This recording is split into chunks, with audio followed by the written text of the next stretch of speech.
Siguro kahit papaano may naramdaman ako na kailan kaya. Yun siguro, mas yun. Hindi yung sana ako yan or sana ako to. Lagi din na sinasabi, ba't di ka mag-demand? Ba't...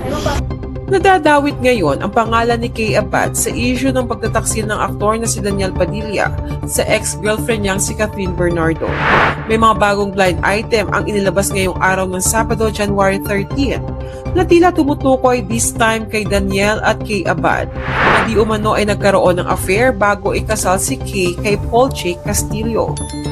Ayon sa blind item, nag-check-in daw si Disco sa isang hotel kasama si K.A. ng tabing ilog. Narito at basahin natin. Number 4, Disco and K.A. Ang source ay mismong naka-duty sa hotel. Nag-check-in sa hotel, nauna dumating si Disco, naka-hoodie and shades. Di mo aakalain na naglalaro silang dalawa. Nakaakyat na ng room para makipaglaban si Disco.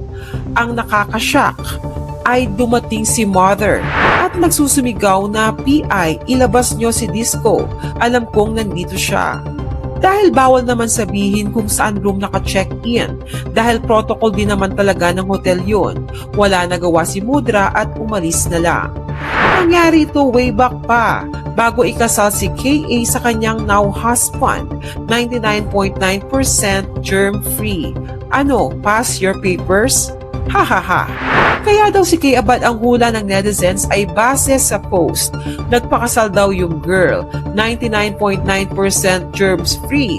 Diba asawa ni K.A. si Paul Jake, may-ari ng casino alcohol at Bioderm? Ang blind item na ito ay tila tumutugba din umano sa cryptic post ng ate ni Catherine na si Kay sa ipinost nitong "We know what you did last summer" at sa caption ay enumerate nito ang mga taon na hula ng netizens ay ang mga taon na nahuli nilang nagtaksil si Daniel kay Catherine. 2017, 2018, 2019, 2021, 2023, and the very first one that I know, 2014, saad ng ate ni Kath.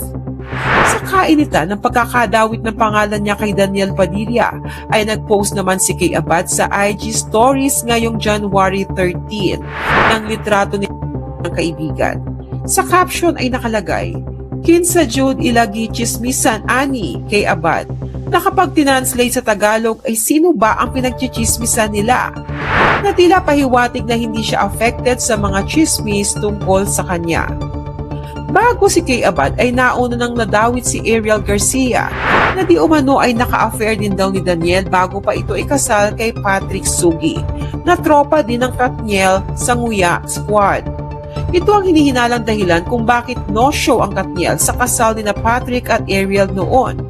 Pero mariin itong itinanggi ni na Ariel at ni Patrick.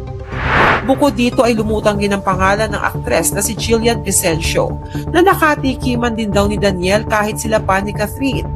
Pero mabilis na dinenay ni Jillian ang mga paratang na ito at sinabing magkaibigan lang talaga sila ni Daniel at alam niya kung sino ang nasa likod ng pagkakadawit niya sa breakup ng Katniel. Gayunpaman ay kabilang si Jillian sa mga in-unfollow ni Catherine recently sa kanyang Instagram, kabilang sina Julia Barreto at Liza Soberano. Samantala, ang unang babaeng nabalita na naka one night stand daw ni Daniel na si Andrea Brillantes ay nauna ng in-unfollow ni Catherine sa IG.